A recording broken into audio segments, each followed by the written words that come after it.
مرحبا يا بنات، كيفكن؟ كيف صحتكن؟ شو اخباركن؟ ان شاء الله يا رب تكونوا كلياتكم بالف خير. واهلا وسهلا بكل البنات اللي كتبوا لي انه هن جداد، والله نوروا القناة.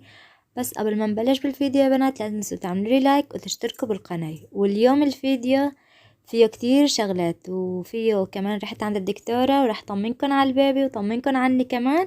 ويلا خليكم معي ونشوف اليوم وين نروح.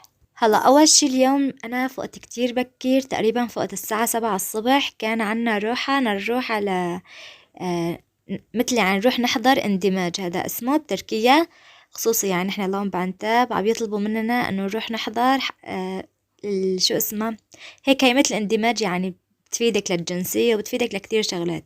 ونحن هون فكرنا انه نروح ونحضر رأسا، فطلع لا لازم ناخد دور. واللي ساكن هون بعنتاب محل هذا الاندماج صاير جنب شارع الإيراني. وهون بعت الأولاد عند سلفتي، قلت عيفن عنده بلا ما أخذن معي يعني ويتشنططوا. هلا لحتى ابن عمي راح ودى الأولاد ورجع لعندي، فأنا هون كنت ضبطت البيت ولبست. هلا هون صارت تقريبا الساعة 9. كان الجو الصبح كتير حلو بس كان في شوية برد، فمشان هيك يعني سمكنا رجعنا شتينا مثل ما بقولوا. ولادي عفتن عند سلفتي من غير شر مشان ما يتشنططوا معي. هلا طلعنا في الباص رقم 5. يعني هذا اللي طلعنا فيه هو وصلنا لهنيك.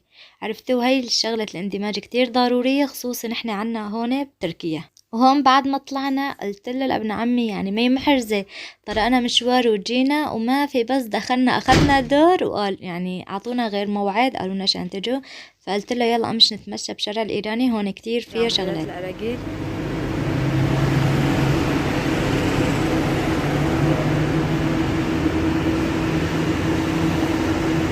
هاي كتير حلوة.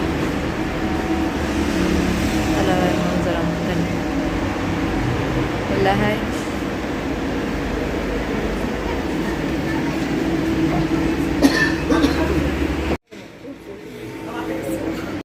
بس عدينا عند بياع الأراجيل، جاب ابن عمي معسر ونحن ماشيين شفت لكم هذا الجانورة كتير كبار وطيب، فقلت له انه عبيلي شوي وناخده معنا. وهلا رجعانين عند سلفتي. رجعنا عند سلفتي والتجهيزات، ويا عيني انا رح افرم سلطة. هاي السلطة كمان.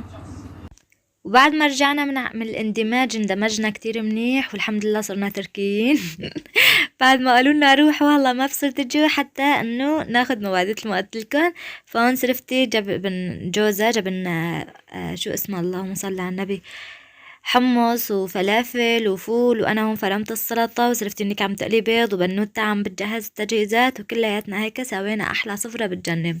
والشباب كانوا كلياتهم كمان موجودين. وهلا بعد ما نفطر ونشبع رح اخذ ابن عمي واروح على المشفى على الدكتورة، وراح حيف ولادي كمان عند سلفتي.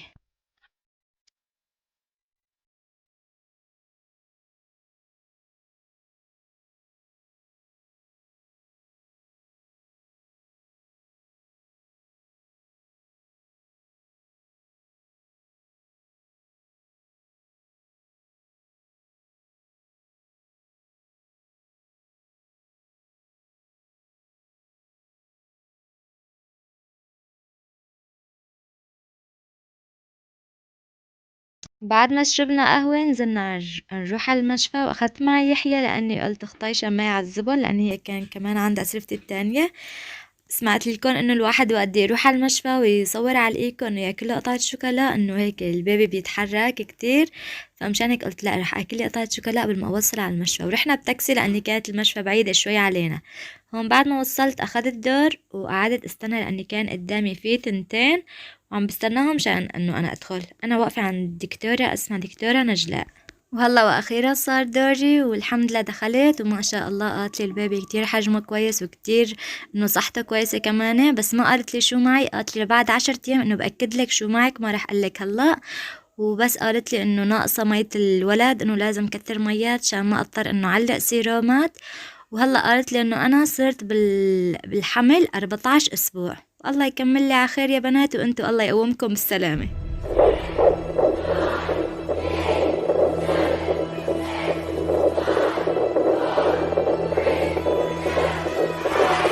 سبب قلة المي انه عند الجنين قلة المي، فما ما حسنت انه يتحرك الجنين، قالت لي مو اخذ راحته ابدا، فمشانك انه ما عرفت ايش معي. فان شاء الله لبعد 10 ايام رح تخبرني شو معي. عدينا على البازار وهلا رجعانين على البيت. هلا بعد ما رجعت على البيت طبقت الفواكه كلياتها. هالمرة جبت فواكه لاني عندي بندورة وعندي كل شي، فجبت هيك من كل شي شوي شوي. والموز حافته بكيسه لاني حسيت بالكيس انه شلون بدي اقولكم ما بيخرب. حتى الخيار انه عفته بكيسه هيك مغلف بكيسه كمان، حسيته ما بيخرب. انا البراد عندي على البوز، فاذا تفاحه غسلتها او شي فهو ما بعرف شلون هيك بجمد قلبه، عرفتوا. فانا بطالع اول باول بغسل لاولادي وبطعميهم. هلا طبقت هيك الفواكه. هلا دقت لي سرفتي قالت لي لا تطولي. رجعت لاني على البيت طبقت الفواكه، بدي اروح لاني عند علي، ويلا امشوا معي كمل الفيديو. لاحظوا بالفيديو اكثر شي صوت يحيى وهو عم يبكي لاني مسكت له ايده، خصوصي وقت تكون قطع شوارع او شي، فانا ما بترك له ايده ابدا، هو الحامي الله. بس كمان ولا ترموا انفسكم في التهلكه. طلع انا وقت بوصل على ايش اسمه على الطريق انه بعرف ما في سيارات، فبفلت له ايده بقول له روح ارقد. وطلعوا صار كان الصبح شمس وشوب وشو بعرفني. وقت رجعنا طلعوا المطر كيف عم تبخبخ الارض، ويقول لي استعجلي قبل ما تكبس. بالاخير كبست لكم شو كبسه، الله يبعث الخير يا رب. تمام لك.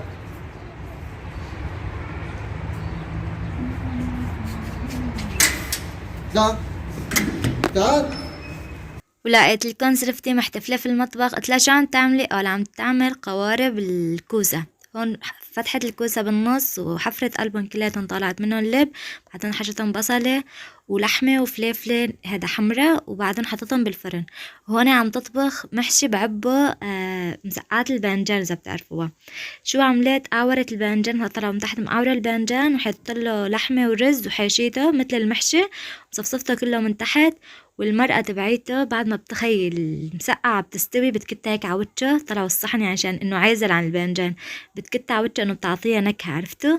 طلعوا تحتها الباذنجانات. والله طعمتها كتير طيبة الصراحة، انا اول مرة بدوقها بس كتير كانت طيبة.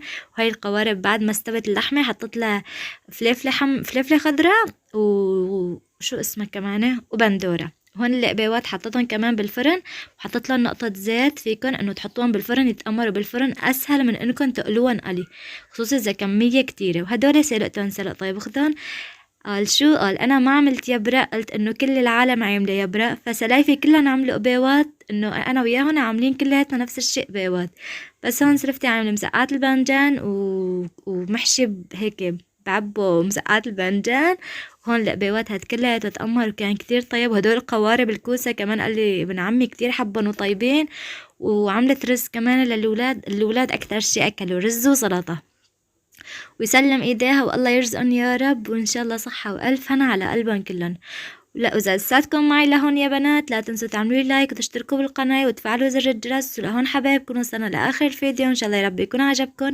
وخلي لي قلبكم كل الصبايا اللي عم بيكتبوا لي تعليقات حلوة وبيسألوا علي، وبحبكم كتير.